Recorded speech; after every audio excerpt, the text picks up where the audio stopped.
Assalamualaikum warahmatullahi wabarakatuh. Hai Ananda semua, apakah masih semangat membahas soal ujian akhir semester ganjil? Ibu harapkan Ananda selalu semangat ya. Ibu doakan semoga Ananda semua sukses pada ujian nanti. Oke, ini adalah video part yang ketiga, dan Ibu harapkan Ananda sudah menonton video part 1 dan part 2. Jika ada yang belum, silahkan klik link yang ada di kolom deskripsi. Oke, kita langsung aja membahas soal nomor 21. Tinta berwarna dapat dipisahkan dengan metode pada gambar karena jawabannya adalah B, pemisahan campuran dengan cara kromatografi, yaitu setiap komponen warna tinta memiliki perbedaan pola pergerakan. Oke, nomor 22. Di belakang rumah Nina terdapat sebuah sumur. Sumur tersebut memiliki air yang berwarna kekuningan dan keruh. Cara sederhana yang bisa dilakukan Nina agar mendapatkan air layak konsumsi adalah dengan cara yaitu penyaringan atau filtrasi menggunakan beberapa bahan, dan air yang berwarna kekuningan dan keruh itu bisa menjadi air yang layak konsumsi. Perhatikan gambar berikut. Nomor 23. Seorang siswa membuat laporan hasil percobaan berupa tabel perubahan warna kertas lakmus untuk menentukan sifat asam dan basa beberapa larutan sebagai berikut. Dari data pada tabel tersebut, larutan yang bersifat asam dan basa berturut-turut adalah Ananda. Yang perlu Ananda ketahui adalah larutan asam akan mengubah kertas lakmus apa aja menjadi warna merah. Artinya, lakmus merah menjadi merah dan lakmus biru menjadi biru. Sebaliknya, larutan basa akan mengubah kertas lakmus apa aja menjadi warna biru. Ya, dalam arti lakmus merah menjadi biru dan lakmus biru pun menjadi biru. Oke, kita lihat larutan pertama. Larutan pertama, kertas lakmus merah menjadi biru, biru menjadi biru berarti ini adalah basa. Kemudian larutan 4, kertas lakmus merah menjadi merah, dan lakmus biru menjadi merah berarti ini asam. Nah, kita perhatikan pertanyaannya. Yang menjadi pertanyaan adalah yang bersifat asam dan basa. Jadi asam dulu baru basa. Asam tadi larutan 4 dan basa adalah larutan 1. Jadi jawabannya 4 dan 1. Jadi kita mesti hati-hati jangan sampai terbalik. Oke, jawabannya adalah D, 4 dan 1, bukan 1 dan 4. Oke. Selanjutnya, nomor 24. Balok di bawah memiliki panjang, lebar, dan tinggi berturut-turut 20, 5, dan 6 cm. Maka massa balok jika diketahui massa jenis balok adalah 0,8 gram per cm kubik adalah, maka kita bikin diketahui terlebih dahulu, panjangnya adalah 20 cm, lebarnya adalah 5 cm, dan tingginya adalah 6 cm. Massa jenisnya adalah 0,8 gram per cm kubik, yang ditanya adalah massa. Kita bikinkan rumusnya, di mana massa itu adalah hasil perkalian dari massa jenis dikali volume.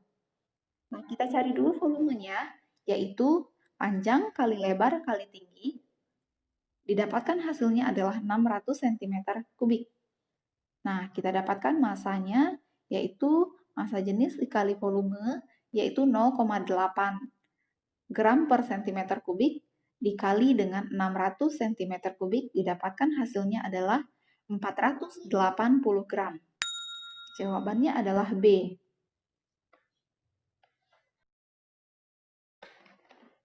Nah, soal 25. Soal nomor 25. Perhatikan tabel beberapa zat padat di bawah ini, dan 4 benda yang terdapat pada tabel di atas diletakkan di dalam bejana yang berisi air. Nah, kita ketahui massa jenis air itu adalah 1 gram per cm kubik. Nah, bagaimana kedudukan benda-benda itu? Nah, kita harus tahu bahwa jika massa jenis benda lebih besar daripada massa jenis air, maka benda itu akan tenggelam. Dan jika massa jenis benda sama dengan massa jenis air, maka benda itu akan melayang. Dan jika massa jenis benda kurang dari massa jenis air, maka benda itu akan terapung. Kita lihat benda yang pertama, massa jenisnya kurang, berarti dia akan terapung. Nah, kemudian benda yang kedua, massa jenisnya hampir sama dengan massa jenis air, maka benda ini akan melayang. Dan benda nomor 3, massa jenisnya lebih besar daripada massa jenis air, dia akan lebih tenggelam. Dan benda 4 itu akan lebih tenggelam lagi. Jadi jawabannya adalah D. Soal nomor 26. Perhatikan pernyataan berikut yang menjadi keuntungan penggunaan raksa sebagai zat termometrik ditunjukkan oleh nomor. Nah, kita harus tahu dulu apa saja keuntungan kita gunakan raksa untuk pengisi termometer. Yang pertama adalah tidak membasahi dinding kaca, mudah dilihat karena mengkilat, cepat mengambil panas, kemudian jangkauan suhunya lebar, yaitu membeku pada min 40 derajat Celcius dan mendidih pada 360 derajat Celcius. Kemudian volume air raksa berubah secara teratur atau pemuaiannya teratur. Jadi jawabannya adalah A. 1, 2, dan 3. Oke, nomor 27. Gambar berikut menunjukkan pengukuran suhu zat cair dengan termometer Celcius. Jika suhu zat cair tersebut diukur dengan termometer Fahrenheit, maka suhu zat cair tersebut adalah, nah kita bikin diketahui dulu, yang diketahui adalah TC 40 derajat Celcius, dan yang ditanya adalah TF. Maka kita bikin yang menjadi pembilang ini adalah perbandingan TF yaitu 9, dan yang menjadi penyebut adalah perbandingan untuk Celcius yaitu 5 dikali dengan yang diketahui yaitu Celcius. Berarti 9/5 dikali 40. Nah, jika kita berhubungan dengan TF, maka akan ada plus minus 32. Nah, kapan kita gunakan plus, kapan kita gunakan minus? Jika pembilang lebih besar dari penyebut, maka kita gunakan plus 32. Tetapi jika pembilangnya lebih kecil daripada penyebutnya, maka kita gunakan minus 32. Jadi karena di sini lebih besar pembilang, maka kita tambahkan dengan 32, sehingga 40 dibagi 5 dapat 8, dan 9 kali 8 72, ditambah 32 hasilnya adalah 104 derajat Fahrenheit. Jawabannya adalah C. Oke, kita lanjut soal nomor 28. Seorang siswa membuat skala pada termometer polos. Suhu es yang sedang mencair ditetapkan 25 derajat P, berarti ini sebagai titik tetap bawahnya.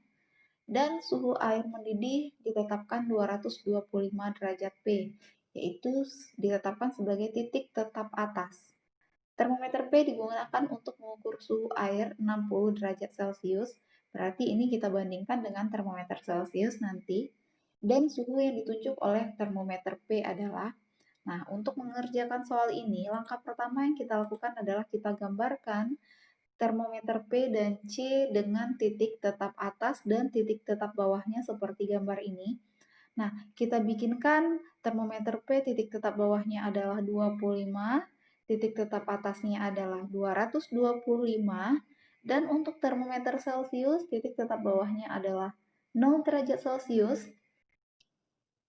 Dan tadi titik yang diukurnya adalah 60 derajat Celcius. Kemudian titik tetap atasnya adalah 100 derajat Celcius. Nah, jadi nanti yang ditanya adalah berapakah nilai yang setara dengan 60 derajat Celcius ini. Nah, jadi kita jawab. Jadi titik tetap atas dikurangi dengan titik yang diukur per titik tetap atas dikurangi dengan titik tetap bawah. Kita dapatkan angkanya seperti berikut. Nah, kemudian 225 dikurang X, dan ini kita kerjakan, 225 dikurang 25 hasilnya adalah 200. Nah, kemudian 40/100. Nah, ini sama-sama penyebutnya kita bagi dengan 100. Jadi yang 200 dibagi 100 dapat 2, 100 dibagi 100 dapat 1. Dan kita kali silang, 225 kurang X dikali 1 dan 2 dikali 40, sehingga didapatkan ini.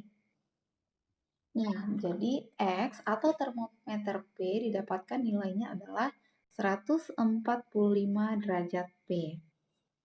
Jawaban yang tepatnya adalah C.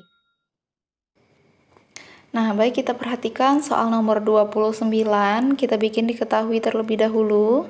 Yang diketahui di soal ini adalah massa benda, massanya yaitu 500 gram, dan kita jadikan langsung ke satuan internasional yaitu 0,5 kg.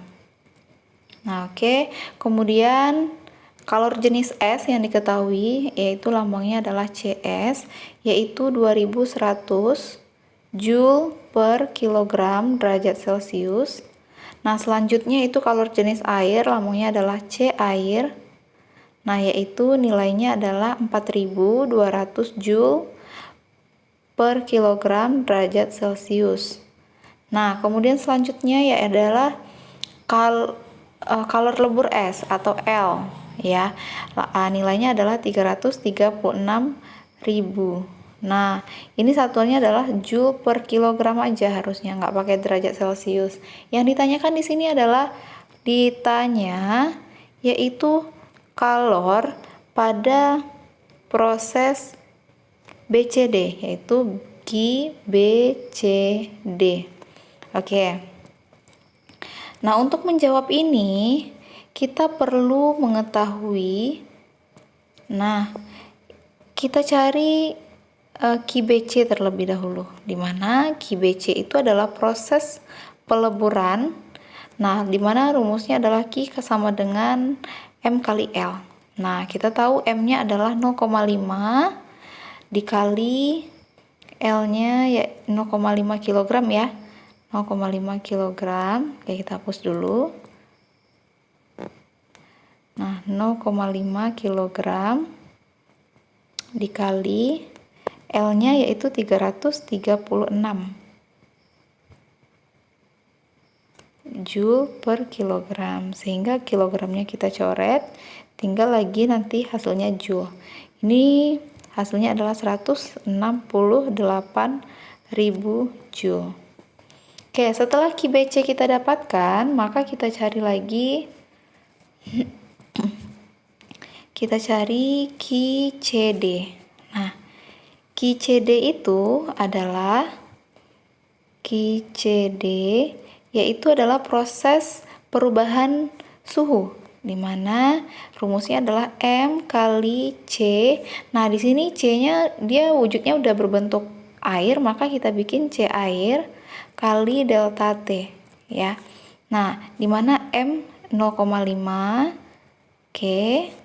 Nah, dikali, kita langsung aja tanpa kita buatkan satuannya. C airnya adalah 4200. Nah, dikali delta T pada proses CD itu adalah perubahan suhunya yaitu 30 ya.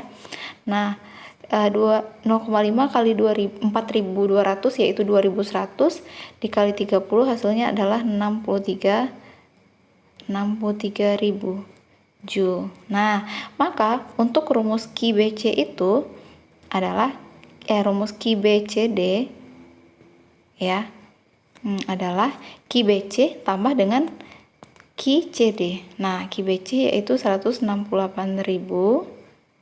ditambah dengan 63.000.